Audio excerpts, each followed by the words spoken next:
Hello, everyone, and welcome to today's webinar, Winning the TA Tech Revolution. I'm Gabi Carachilo, VP of Client Operations at the Muse, and I am thrilled to be hosting our very first Industry Musings webinar. Today, I am joined by two fantastic women. First, we have Stela Lupushor, founder of Reframe.Work. Stela is a thought leader, speaker, educator, and futurist who is on a mission to humanize the workplace. And she does so through the use of design thinking, technology, analytics, and future thinking to create inclusive workplaces. She is also the co-author of Humanizing Human Capital, Invest in Your People for Optimal Business Returns, and Humans at Work, the art and practice of creating the hybrid workplace. Thank you for being here, Stela. Thrilled to be here. Can't wait to dig into the conversation. Likewise. And also, we have Karina Camacho, Head of Talent Acquisition of North America at Suntory Global Spirits. In her role today, Karina leads efforts to elevate Suntory Global Spirits' North American employer brand, identifying emerging talent acquisition trends and technologies, and also recruiting diverse, dynamic, and creative professionals who are really a solid match for Beam Suntory's culture. Karina brings over 24 years of recruiting and HR experience to our conversation. And boy, we are so thrilled to have you for today's webinar as well. Thank you, Karina. Thanks, everyone. Thanks, Gabi. I appreciate you both being here.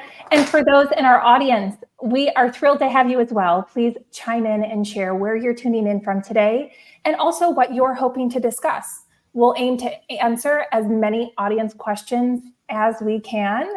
And we see folks are already tuning in. So thank you all. We have folks from Pittsburgh all the way to Brazil. Holy cow.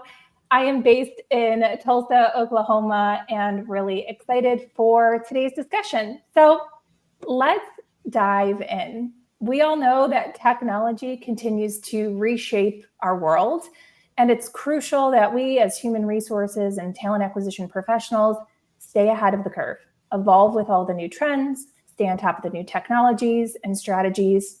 So to begin, let's talk about artificial intelligence, shall we? AI is definitely a hot topic, and I'd love to open up the floor by asking, should AI play a role in talent acquisition processes? Karina, what are your thoughts on this one? Definitely yes. As the head of talent acquisition for North America, we're always looking for ways to improve processes. Our goal always is to move layers for the team. And we want to ensure that everyone has a positive experience from the recruiters, the candidates, and the hiring manager. So yeah, we are actually in the process of exploring an AI-powered tool called Seekout. There is a huge appetite to streamline our processes, like for example with the screening process, shortlisting candidates, as well as D&I. Huge focus here.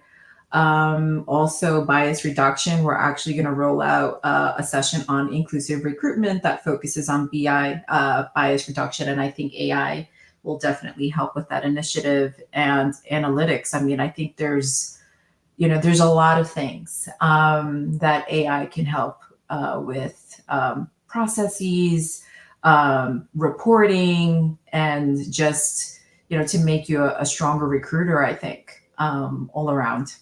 Fantastic. We'll be able to unpack a lot of those topics. But before we move on to those, I wanted to talk about this dynamic that we often see unfold when we are talking about AI or any advanced technology, and finding that balance between finding those enhancements and efficiencies by leveraging technology without eliminating the human touch.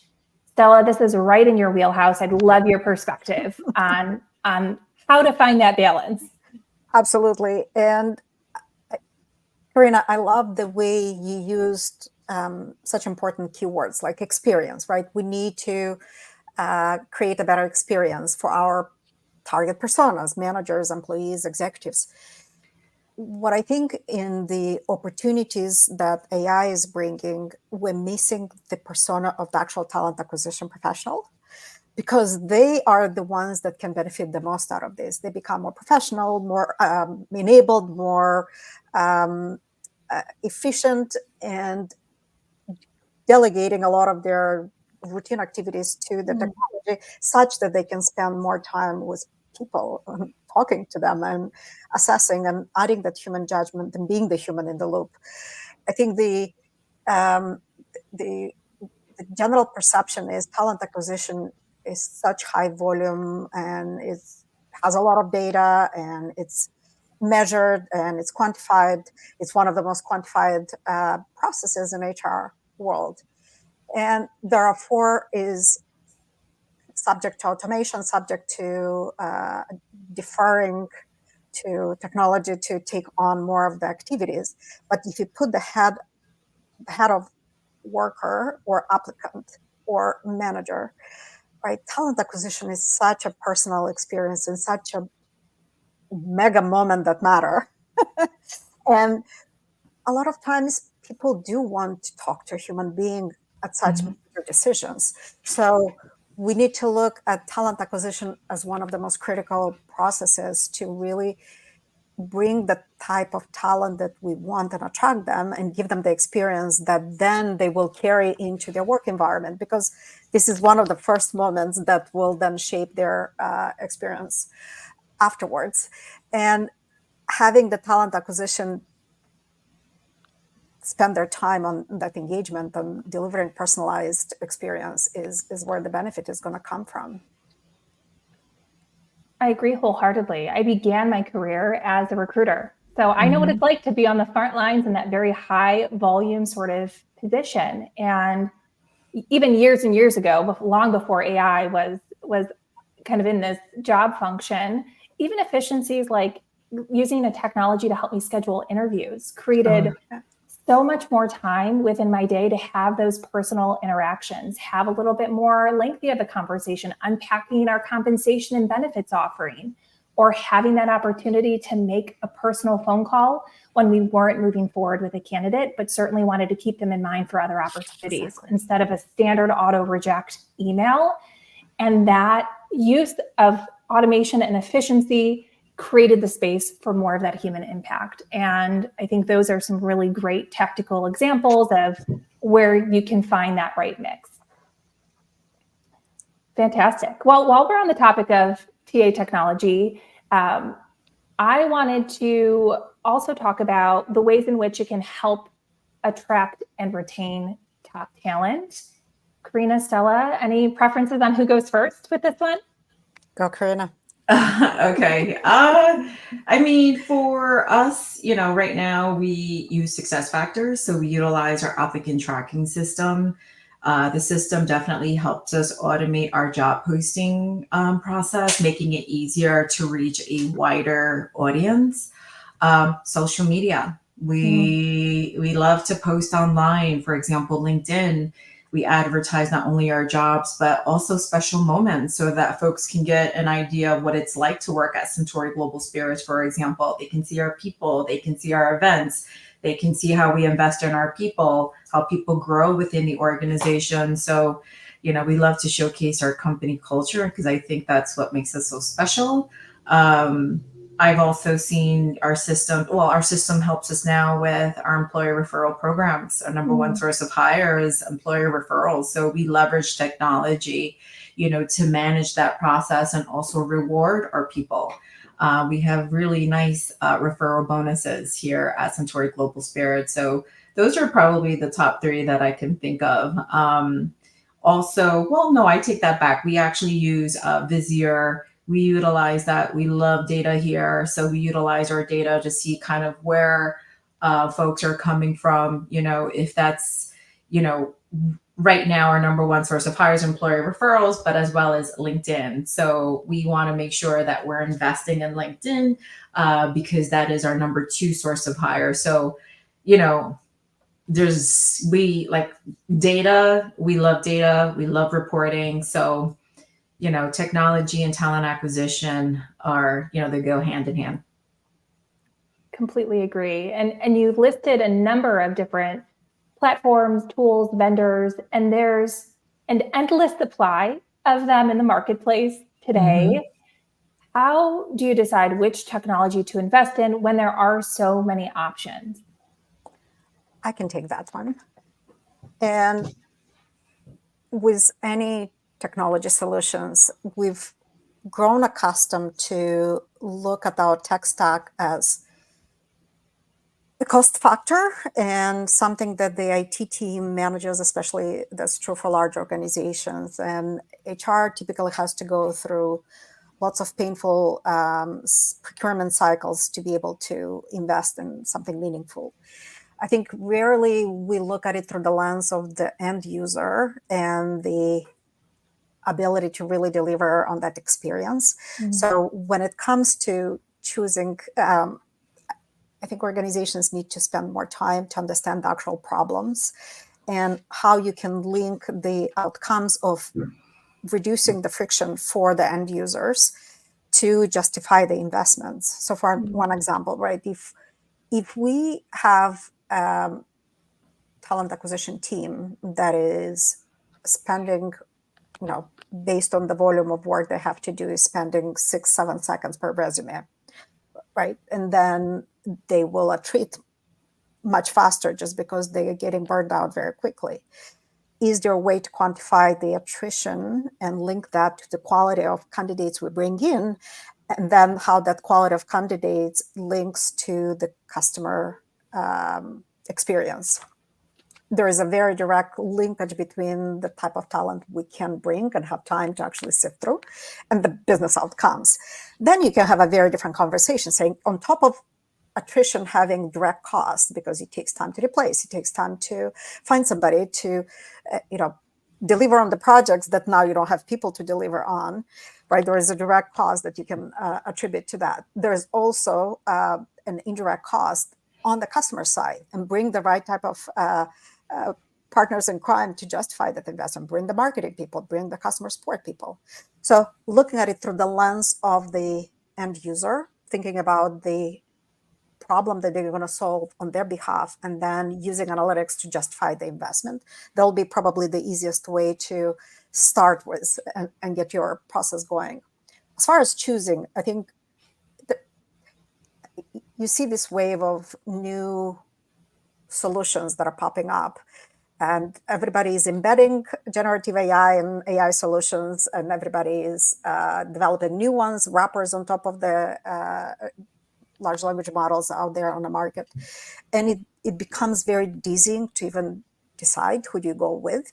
And when it comes to different companies' tech stack, I would recommend just start with what's closer to your current infrastructure needs and principles, right?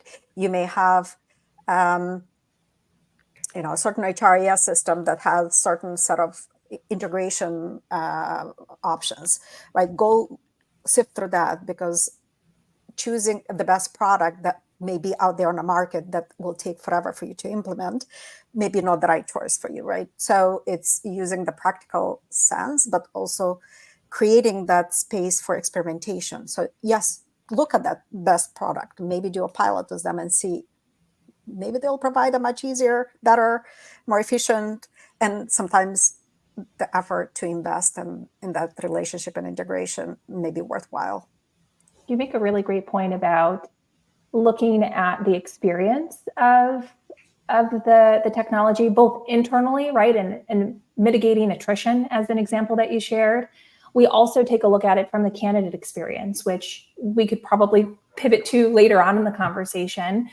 But I know best-in-class human resource and talent acquisition teams are often thinking about what a candidate may have to go through to submit an application. How many clicks are they going through to complete from start to finish that application journey? And so there's so many different angles that we could explore to analyze. Karina, any other thoughts on how you and your team decides on what technology to invest in? How have you chosen to continue to invest in the partners that you work with today? So I guess it's really a needs assessment, right? I guess what are your goals? I think once you know your goals as well as the company goals, then you can start thinking about your key stakeholders, and have, conversations. What are our company goals? What is it that we're trying to solve? Kind of seeing what's out there. But I think a needs assessment for sure would be critical. And then once you identify that right tool, just assuring that, again, it's aligned with TA as well as company goals, as well as making sure that it integrates well with your current tools. The good news is that SuccessFactors, it's a very friendly system where, most of, like, say, for example, LinkedIn, and then also this AI power tool that we're looking into, fortunately, it will integrate very well with our applicant tracking system. The goal is to have one system being utilized for everything from the beginning to the end of the recruitment process. So absolutely. I'm familiar with SuccessFactors. They have a wealth of different modules that, to your point, Karina, that are super easy to implement, and then carries that data all the way through and streamlines the workflow.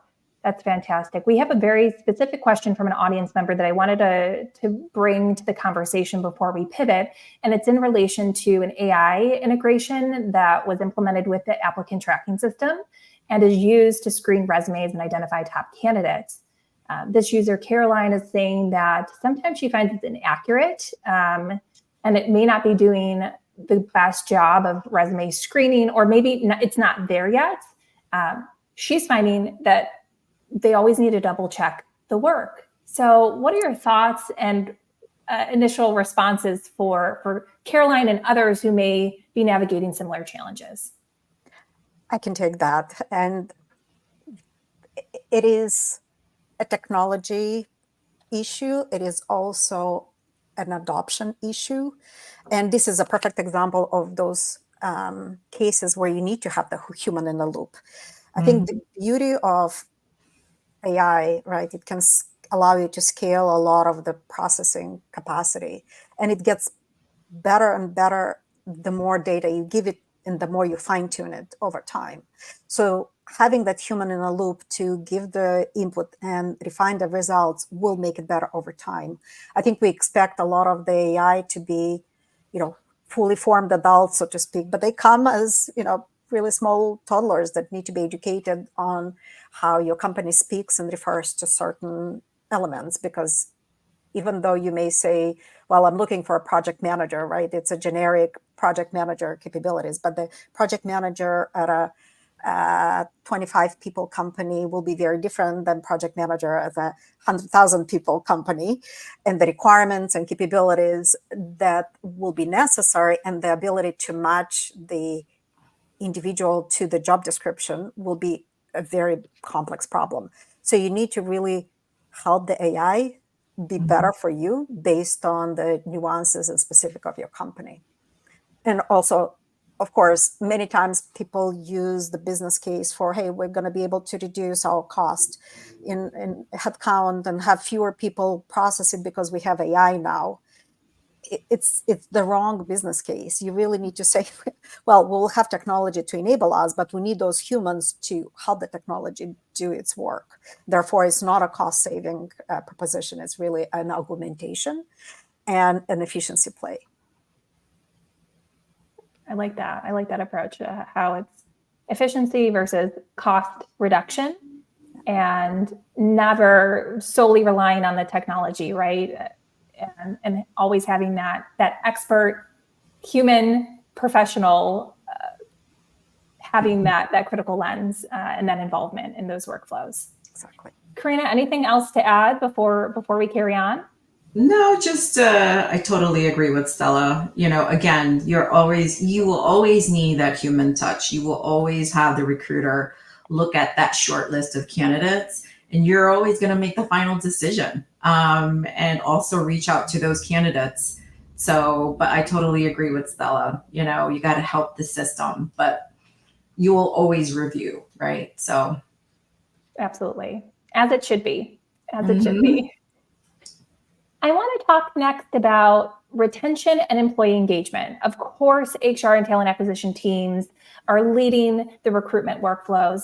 But once we hire folks, we want to retain them. We want to make sure that they're engaged and fulfilled. in their positions, in their teams, continuing to grow with our organizations.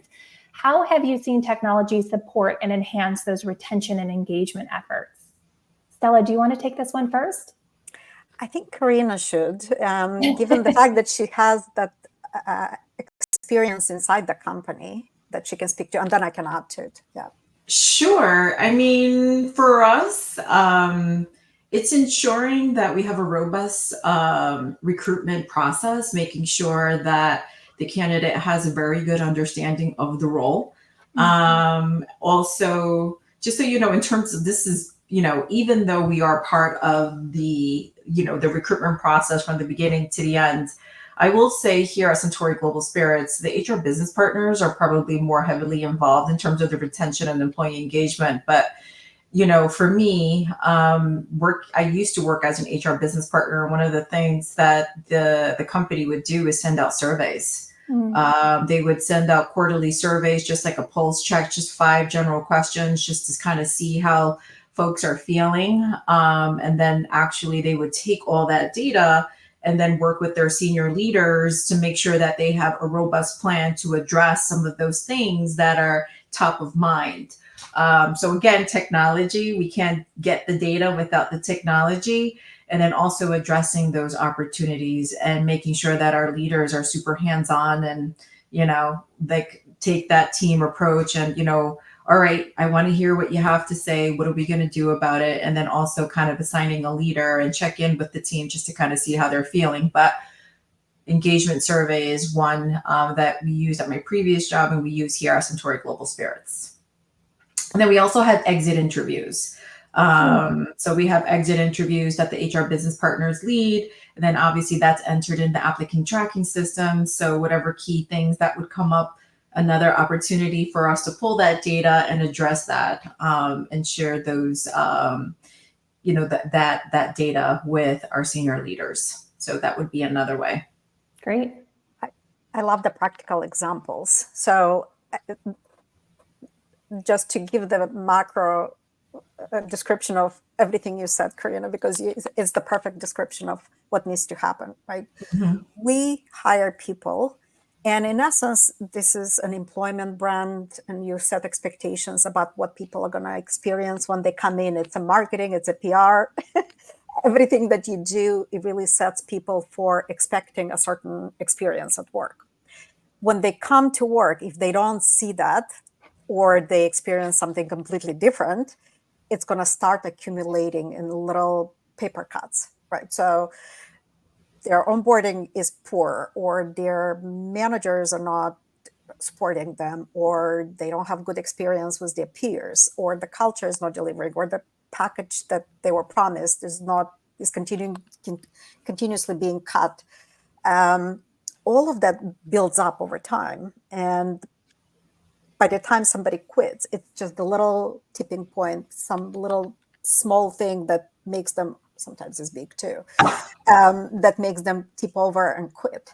So setting the right expectations up front and making sure that they match the actual experience, it's number one priority.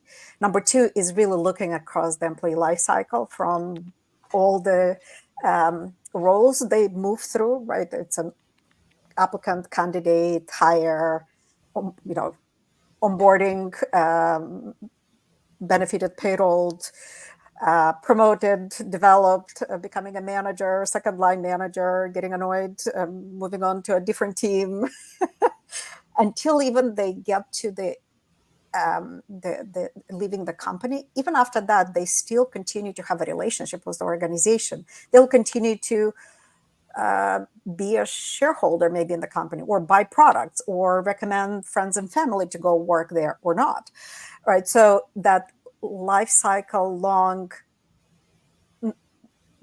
view and lens and ability to look at the data across that life cycle will inform decisions on how do we message things externally, how do we portray the brand, how do we go after maybe former employees, because they'll be great boomerangs to bring them back. So it's all connected, and we look at it through from the moment you're getting hired until you leave. It's a much longer relationship, and it could benefit the company in general to not only bring the data, but bring improvements and use technology to manage that relationship in general. Absolutely. There are 2 points I wanted to lean in on briefly before we pivot to the next question. The first, Stella, is one that you mentioned about how employer branding efforts directly correlate to engagement, right? That's very much what we do at the Muse and Fairygodboss. We talk about that authentic storytelling. Karina, you also showcased how Beam Suntory does a great job of showcasing those authentic moments that are happening within your workplaces, celebrating successes, social promotions. At the Muse, we create video content, articles spotlighting employees, giving that insider look as to what it's like to work within those organizations, so it attracts the right fit talent from the start. And you're setting off that relationship on a really authentic journey, which certainly helps with that retention and engagement over time. The other point that was mentioned is employee engagement surveys for that pulse check on overall sentiment and feedback from the workforce, which is a best-in-class strategy. That is a great way to inform why employees are staying. So we know why employees are joining our organizations, what has compelled them to click apply, join your teams. And our surveys will show us, here are the things that are keeping people here for the long term, which can then build back into those employer brand strategies, right? If employees really love the flexibility within their workplace, we're seeing that show up in our surveys. Let's call attention to that in that outward facing collateral. So really, really great points. I'm so glad that we talked about those topics. We do have an audience question about exit interviews that I wanted to bring forward. And the question is, should exit interviews be done by a third party? What's your take? I am 50-50 on that. In full transparency, I am super hands-on. I like to get to the meat of the problem and, and partner with the hiring manager to see if there are any opportunities there. But then there are folks, that go through the exit interview that do not feel comfortable enough, right, to be direct in those exit conversations, right? They don't want to burn any bridges. So that's why I'm kind of 50-50, but I'm a little old school. I like to have that human connection. I always want to help out in any way that I can, but curious, Stella, what your thoughts are.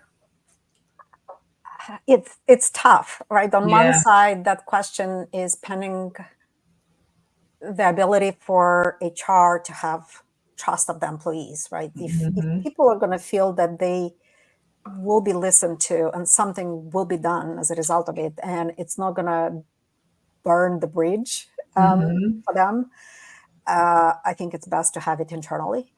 But if there is some hesitation that they don't trust that their message will stay private and confidential, then it definitely makes sense to delegate to a third party. But I wonder if it's a matter of giving a choice to people and saying, which one do you prefer? It's better to have the input than not to have the input just because you limited the channels. I don't know, that's not the yes/no answer, but I know. it's a good question. Fair considerations for sure. And to the point regarding having that trust, having that relationship, that's the role of the HR business partner, right? I have met some really incredible HR business partners who form those genuine, safe relationships with their respective departments or portions of the organization. And in that scenario, I think the authentic conversation ought to happen in-house, right? So I guess the answer is it depends. And we don't have a solid universal response there for that particular one. We're hearing some sentiment from an attendee, Lauren, who was an HR coordinator and conducted exit interviews. And she's with us. She understands that there's a hesitation. Choice is a great idea.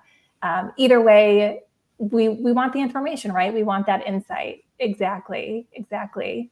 As we're talking about insights and data, I think this is a great opportunity to pivot to the importance of data, to monitor things like marketplace trends, talent availability, competitive benchmarks. We at the Muse and Fairygodboss are often having these conversations with our clients. It's very much top of mind at our organization.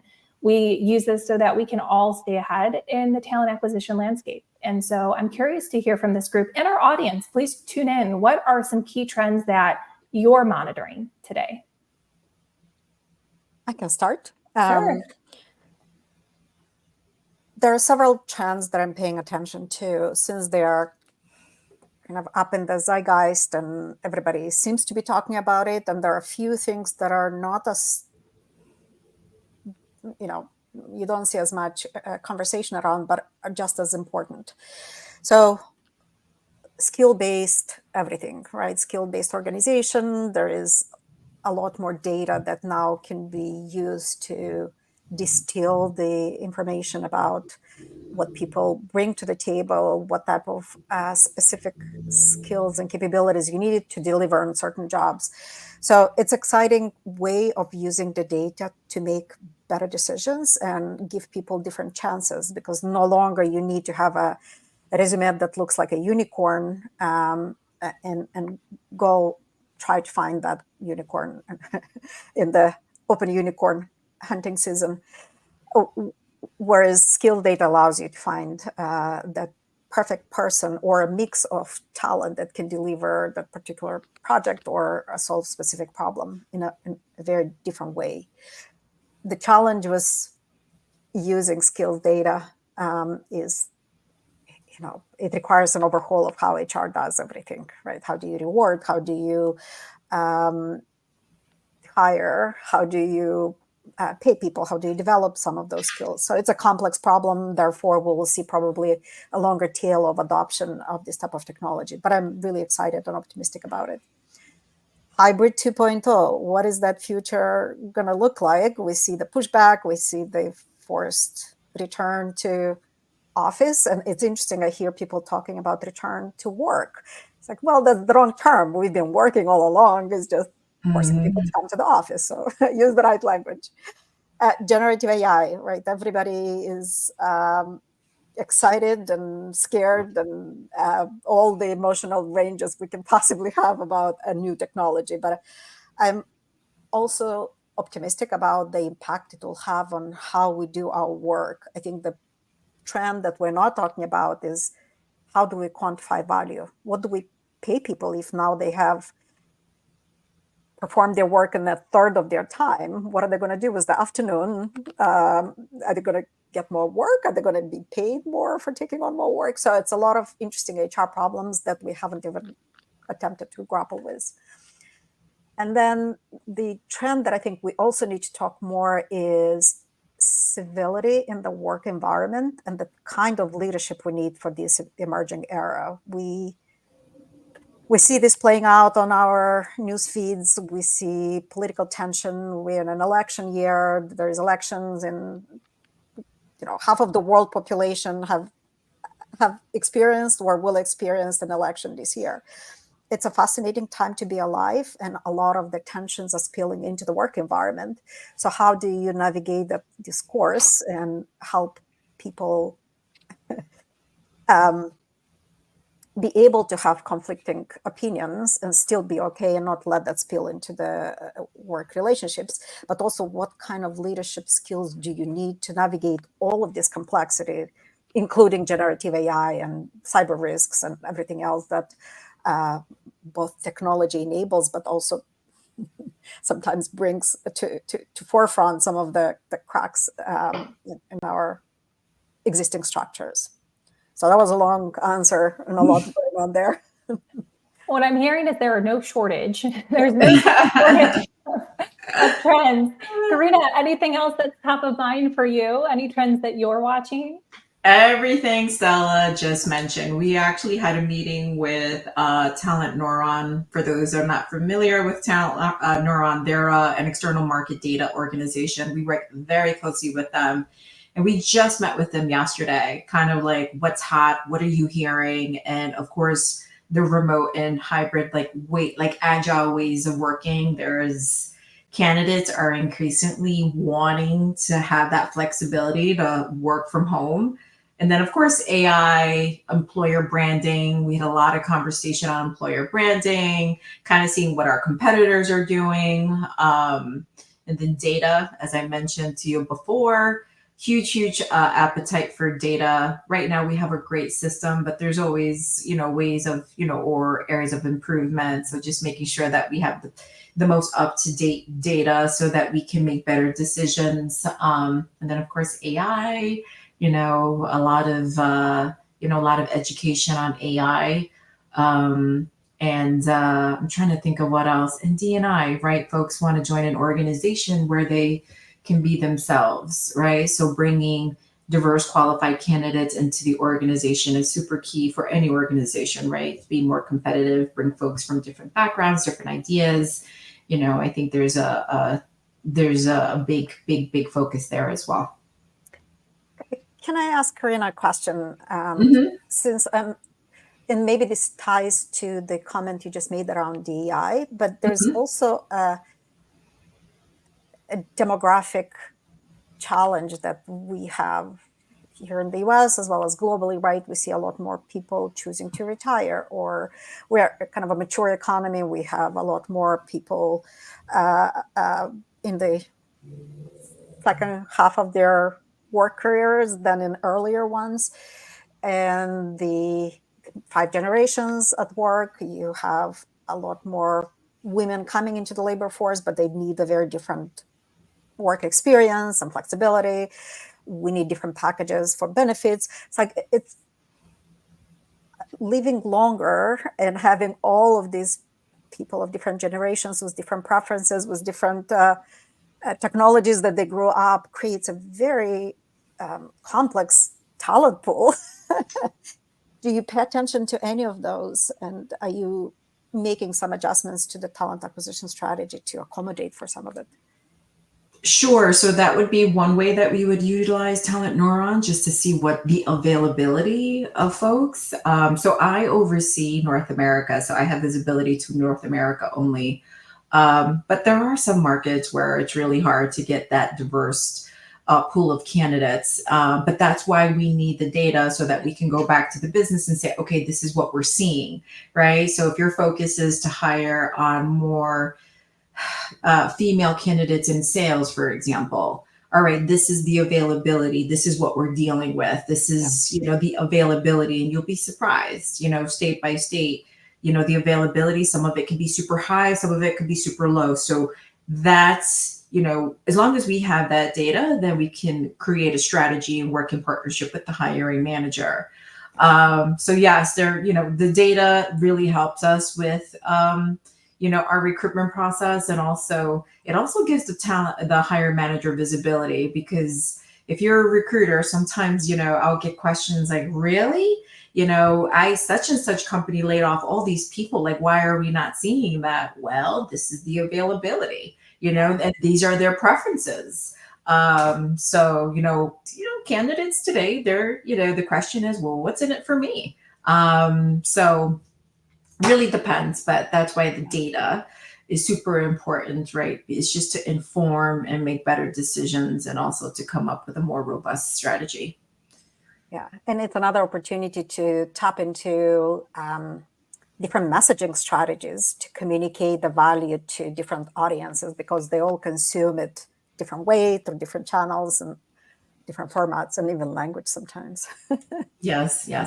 And I'll tune in there to make a plug, a plug for the Muse and Fairygodboss, right? That is a huge part of the value that we bring to our client partners and our community, is creating that place in which you can share the what's in it for them, right? Those employer value propositions, and connect with those unique audiences based on what they're looking for, their availability, their preferences. And I will note one other tidbit as we think about Workplace 2.0, because we do know that that is a very hot topic. We do overwhelmingly see a preference for some sort of flexibility in work setup. For women in particular, over 7,000 women that we surveyed at Fairygodboss said that they preferred hybrid or remote work. Only 3% of that audience preferred in office only. There you go. that's why data is a beautiful thing. It sure is. It sure is, which ties nicely into a question that we have here from Nikki, who's asking the different types of technology you're using in conversation around employer branding. So of course we can plug the Muse and Fairygodboss and bringing those employer brand stories to life. But wanted to see if there's any other tools, technologies, or specific examples of how you're using the Muse and Fairygodboss in your particular job functions and business units. Yeah, so I would say utilizing social media, interviewing people that are actually doing the work, right? More real life stories, their experience, their journey, at Suntory Suntory Global Spirits. Sorry, we used to be Beam Suntory, now we're Suntory Global Spirits, for those of you that don't know.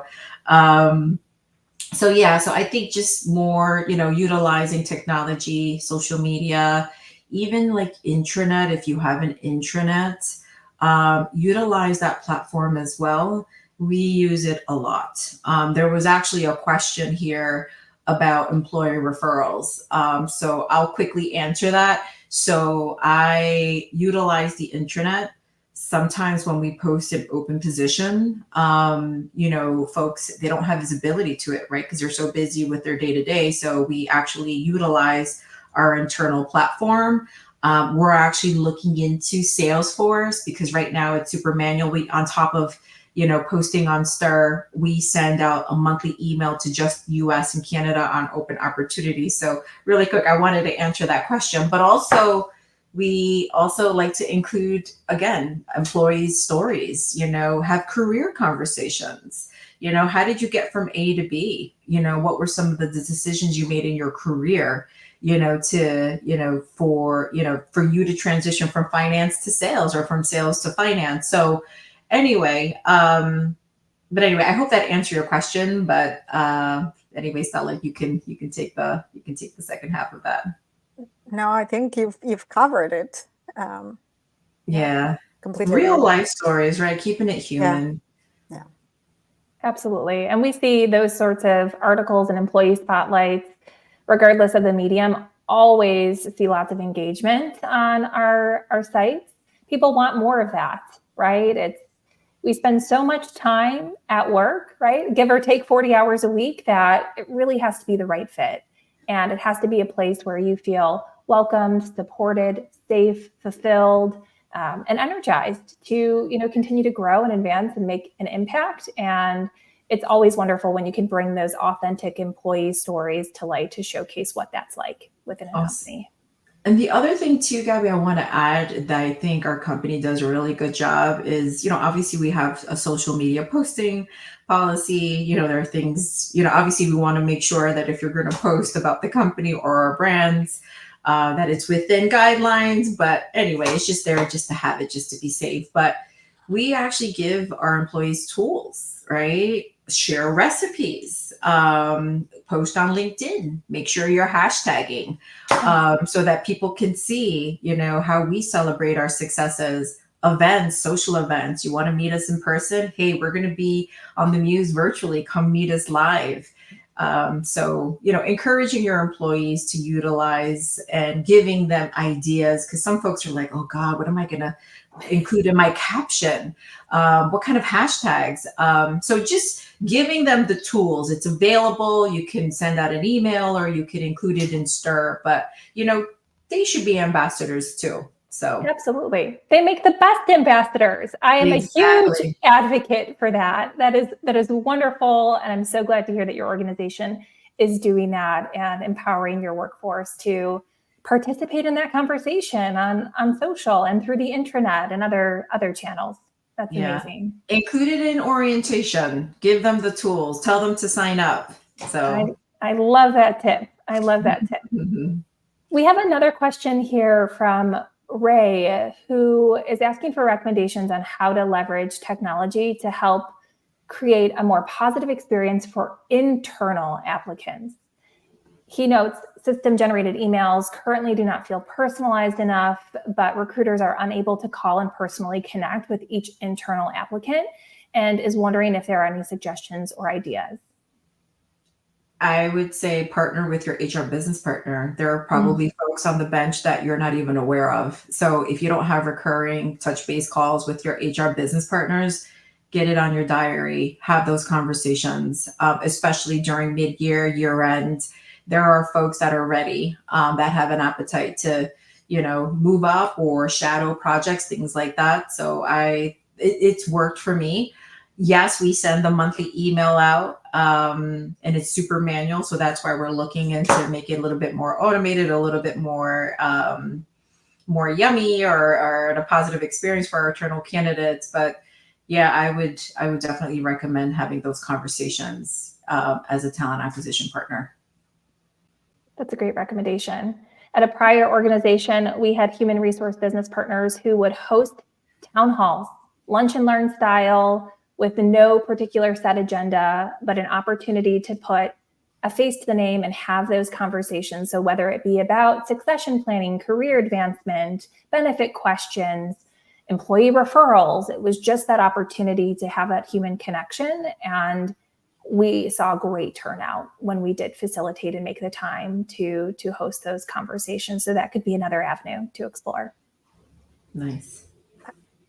I want to add to violent agreement with all the ideas, and I want to add one technology related potential solution.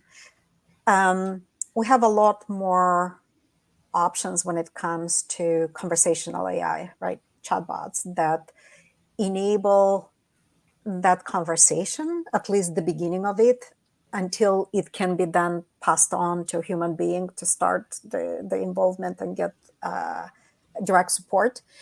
And many times people want to explore what else is out there, but they're not sure where to even begin. So if you're able to possibly have a chatbot that helps people discover and explore what's possible and how might they find the next career pathway, or develop their skill, or move into an adjacent role, a lateral move, right? So giving some of these tools for self-exploration first, and then have a smart way to find the right point at which a human gets involved, because this will create more capacity for that HR business partner or talent acquisition professional to have a one-on-one conversation when the time is right and when the person is ready to have that conversation, or they've answered for themselves the more tough questions, or maybe the basic questions that then leaves the complex questions for the human interaction. Just an idea. I love that. One other technology recommendation for those who are maybe confined to using those automated systems is creating an alternative track, so that if that email address is an internal company email address, perhaps there's a little bit more information. Maybe there's a link to a job family matrix that they could review. Maybe there's a hiring manager who could be CC'd on those automated emails to create that visibility, or a human resource business partner. It doesn't necessarily need to be one track for all candidates. You could have a slightly different email kind of campaign that could be triggered based on that unique email address as well. Perfect. We've talked a lot about different types of technology and how they're being used today. And I want to recognize that there may be folks on this call who are in that preparation phase, right? They're preparing to implement new technology or new systems, or maybe a new process into their existing workflows.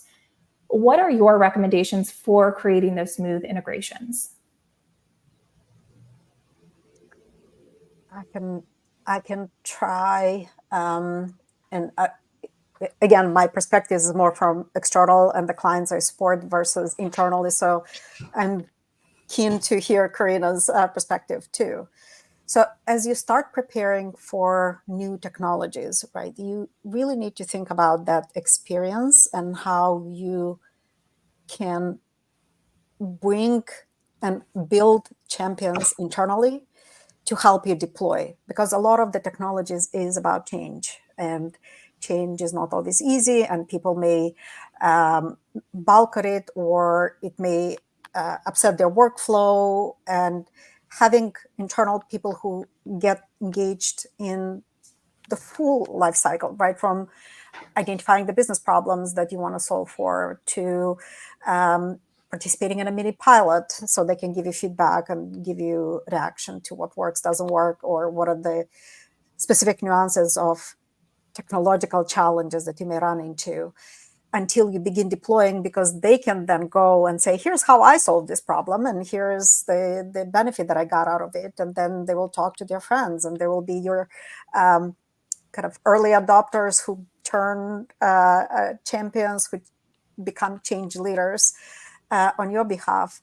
So involving people and having a dedicated team of those usability experts, so to speak, that can help you navigate the end-to-end deployment, I think it's important. And the sooner you recruit them and they become part of your adoption team, the more likely that you will have a better solution, and then more likely you'll succeed at the implementation. The other area that I want to emphasize is general upskilling, right? We think about technology as something that is designed by engineers for engineers, and therefore will need a lot of upskilling to know how to use it. There are a couple of solutions, right? We may accept that, and we can, put in place programs to upskill, or we can take a stand and demand better accessibility and usability built into the design from the technology, and make choices of technology we use based on that.